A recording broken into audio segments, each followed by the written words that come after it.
Hello everyone, इसके पहले हमने लोशो ग्रिड के बारे में समझा था, हमने उसको कैसे बनाते हैं वो समझा। आज जब हम वो बात कर रहे थे तो हमने बोले कि कई सारे एरोज होते हैं, उसके अलग अलग मीनिंग्स होते हैं। तो लेट्स टेक आज वही चैप्टर एंड उसको समझते हैं कि कितने सारे एरोज होते हैं। There are multiple arrows, but आज हम कुछ ही एरोज के बारे में बात करेंगे। So let's start with the arrow of spirituality. अब ये एरो स्पिरिचुअलिटी क्या होती है? अगर किसी के लोशो ग्रिड में 3, 5 एंड 7 तीनों नंबर प्रेजेंट है, मतलब मिडिल लाइन पूरी कंप्लीट हो रही है, that means they are the people बहुत spiritual है। Now you will tell me what is the difference between spirituality and religion? Spirituality is people जो universal laws को follow करते हैं, people who consider good and bad, people who look around and see कि किसी को hurt नहीं हो रहा हो, या किसी की feelings के बारे में वो other people की feelings को भी take care करके चलना prefer करते हैं। तो ये लोग हो जाते हैं spiritual people because they want to know everything कि वो कुछ कर रहे हैं, उसके पीछे क्या reason है, इसको करने का बेनिफिट क्या होगा, इसके पीछे का लॉजिक्स क्या है। तो पीपल जिनको ये सारी चीजें के बारे में नॉलेज चाहिए होता है या वो सीख कर रहे होते हैं, बेसिकली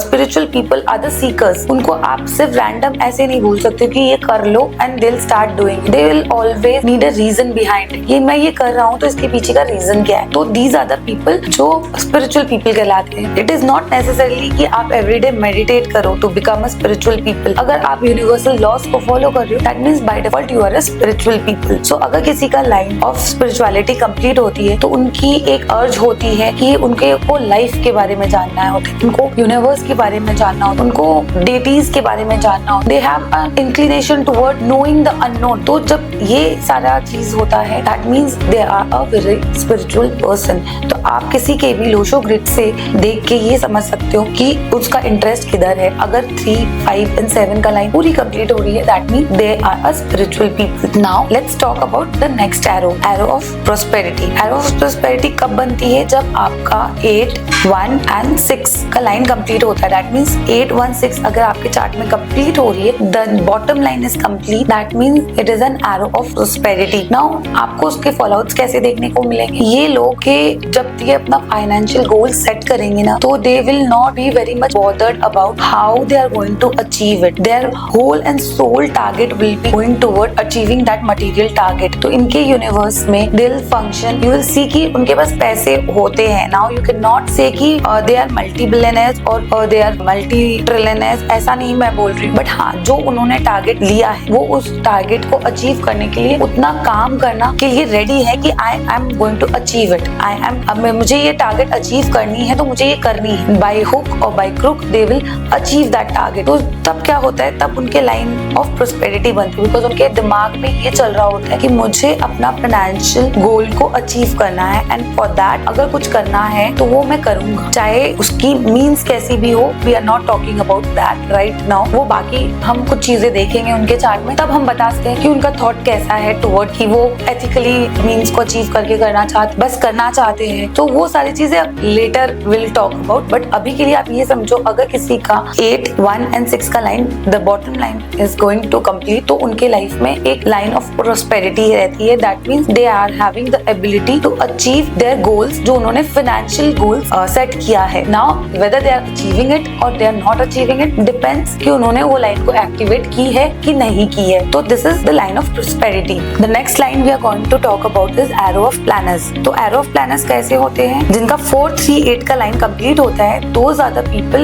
एरो ऑफ प्लानर्स कहलाते हैं। ये हर चीज प्लानिंग के साथ करना प्रेफर करते हैं। इनकी प्लानिंग बहुत सॉलिड होती है। अगर इन्होंने सोच लिया कि मुझे ये चीज करना है तो ये करके रहेंगे, क्योंकि इनकी प्लानिंग इतनी कैलकुलेटिव होती है कि they can achieve anything out of that planning and for that they can be a little manipulative also. क्योंकि अगर उनको कुछ अचीव करना होगा तो वो बाय उनकी अगर कुछ प्लानिंग होगी या कुछ ऐसा है जो उनको अचीव करना है, तो वो first thing they will do the planning very solid. अगर उस प्लान के तहत उनको कुछ इन्फॉर्मेशन इधर उधर भी करने हैं या कुछ मैनिपुलेशन भी डालने हैं अपने प्लान में, दे आर ओके विद। तो एरो ऑफ प्लानर्स कैसे बनता है? जब आपके चार्ट में 4, 3, 8 का लाइन कंप्लीट होता है, that means you have an arrow of planners. Arrow of planners वो लोग हैं जिनकी प्लानिंग बहुत अच्छी होती है। They are very cunning, they are very organised people. उनके थॉट एक के बाद इस तरीके से चलते हैं, एज आप मानो जैसे कि उनकी हर एक थॉट्स के बीच में एक प्लानिंग चल रही होगी। वो बहुत अच्छा प्लान कर सकते हैं, इसलिए हम उनको कहते हैं एरो ऑफ प्लानर्स। ये लोग थोड़े से मैनिपुलेटिव भी हो सकते हैं to get their target achieve, to get the plan achieve. They can be a little manipulative. So ये हो गया arrow of planners. Now next arrow would B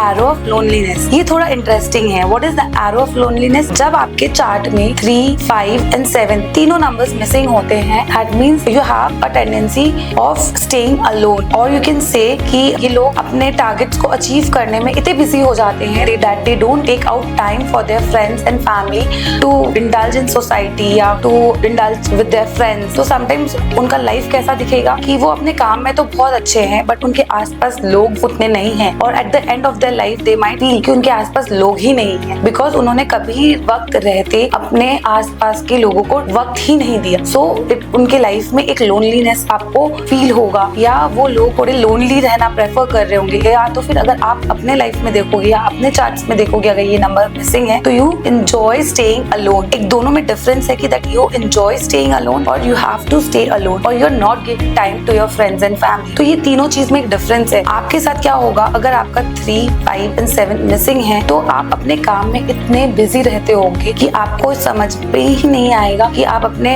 दोस्तों से या अपने परिवार वालों को उतना टाइम दे नहीं रहे हो जितना कि वो आपसे उम्मीद करते हैं। तो होगा क्या कि आप अपने पर्सनल टारगेट्स तो अचीव कर लोगे, बट आपका जो फैमिली, फ्रेंड्स, सोसाइटी वाला टारगेट है वो कहीं ना कहीं अनअचीव्ड रह जाएगा, एंड यू विल सी कि एट द एंड आप थोड़े से लोनली फील कर रहे हो। तो दिस इज द लाइन। अगर ये तीनों नंबर्स मिसिंग है आपके चार्ट में तो you can be little lonely, और you can say you enjoy solitude. तो ये हो गया arrow of loneliness. The next arrow which we are going to talk about is arrow of confusion. Arrow of confusion क्या होता है? हमने बात की एरो ऑफ प्लानिंग की, जिसमें ये 3, 4 एंड 8 नंबर प्रेजेंट है। अब एरो ऑफ कंफ्यूजन क्या हो जाएगा? जब आपके पास ये तीनों नंबर मिसिंग हो जाएंगे, that means there is a confusion in your life. You will always get confused of what decision to take, और या तो फिर आप बहुत शॉर्ट प्लानिंग करते होगे या आप बहुत डे टू डे लाइफ का प्लानिंग करोगे। You are not going to plan a लंबा planner, you are not a लंबा प्लानर। आप आज का प्लानिंग किया या कल उसको अचीव किया, देन शॉर्ट टर्म प्लानर्स जिसको हम बोलते हैं वो होता है जिनके पास 4, 3 एंड 8 का लाइन मिसिंग है,